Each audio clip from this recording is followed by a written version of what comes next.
Huyssalis, la famille Huyssalis transitait toute la marchandise dans ce chemin avec une paire de bœufs pour aller ravitailler les maquisards. Parce que au camp de maquisards, il y a eu jusqu'à 1500 personnes quand même. Quand vous verrez les lieux, vous direz où c'est qui se tenait. Nous quittons le hameau Regardet pour rejoindre le camp de Migezoll à pied. Pendant cette randonnée, Pierre et Yvonne vont nous narrer l'histoire du ravitaillement du camp. Rejoignons notre groupe de randonneurs d'histoire. Les maquisards étaient dans les bois, mais il fallait quand même se nourrir. Et la famille Huyssalis, et tout le village de Regardet. Et dans les locaux de la famille Huyssalis, ils tuaient des bêtes, ils faisaient un peu l'intendance, quoi.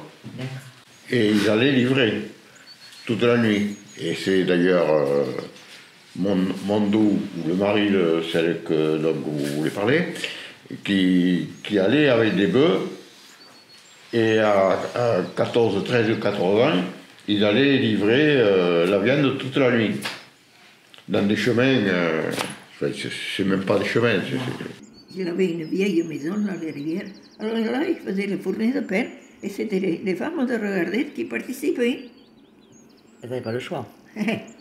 Et alors après, le soir, quand le pain était cuit, moi, le mari et son frère, qui est Mondou, vous avez entendu parler, le père Bernard, ils allaient avec les chars à bœufs dans les bois, descendaient à tomber dans la nuit. Ils allaient descendre le pain au maquis.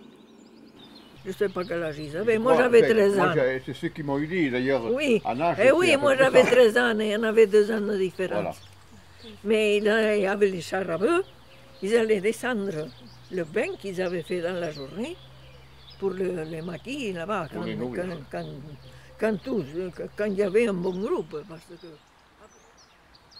Et bon, les bœufs, ils avaient l'habitude, ils y allaient pratiquement tout seuls.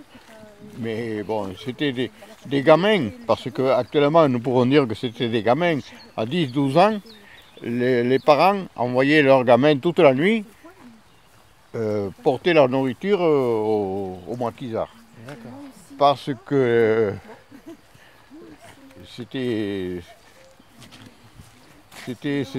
un peu incognito, quoi. Hein. Ouais.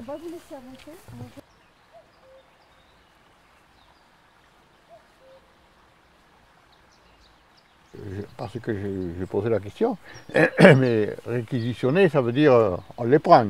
Non, il y avait une reconnaissance de l'Est, mais il y a des bêtes, enfin les bêtes étaient quand même payées aux propriétaires. Il y avait la solidarité, mais quand même la marchandise était quand même payée. D'accord.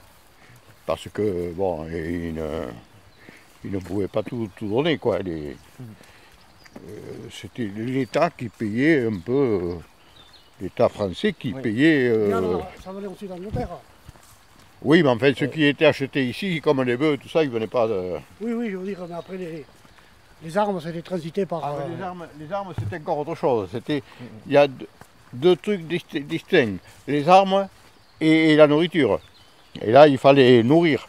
Donc, voilà, c'était genre ticket à l'époque, quoi. Nous, on était un peu plus bas. Et bien, il fallait passer là pour aller garder les vaches dans le pré. Alors, il fallait un mot de passe. Je ne sais pas s'il fallait 24 ou... Si c'était des lettres ou des chiffres, je ne me rappelle pas là. Et alors, le mot de passe. J'arrivais avec les vaches passaient, mais non me les poussait derrière. Le mot de passe, vous le savez? Et non, je ne le sais pas. Ah, il faut le savoir. Et ça vous foutait les larmes aux yeux. Quand vous n'avez que 12 ou 13 ans. Ça, je ne peux pas oublier, ça. Je pense qu'ils préféraient faire tout en haut et le descendre, c'était plus facile de descendre une michée de pain que la farine. Tout. Ça leur faisait moins de travail, en fait. Ça leur faisait moins de travail. Voilà. Avant, ils n'étaient pas là pour cuisiner, quoi, si vous voulez. Et alors, dans le village, là-haut, tout le monde s'y mettait un peu. C'est ça. Parce que, bon, on n'en parle pas trop, mais je pense que les villageois, d'ailleurs s'il y a eu des rayures, enfin si ça a été enlevé certains noms, c'est parce qu'il y en a qui ont travaillé et qu'on n'en parle pas. Quand il le raconte, c'est rien, mais quand on réfléchit un peu, on se dit quand même, à 10 ans, envoyer des jeunes, enfin envoyer des jeunes qui allaient livrer toute la viande, il y avait quand même un risque. Et bon, et tout le monde avait intérêt à être pour. Parce que s'il y en avait un qui était contre les maquisards, le pauvre, ça allait pas loin.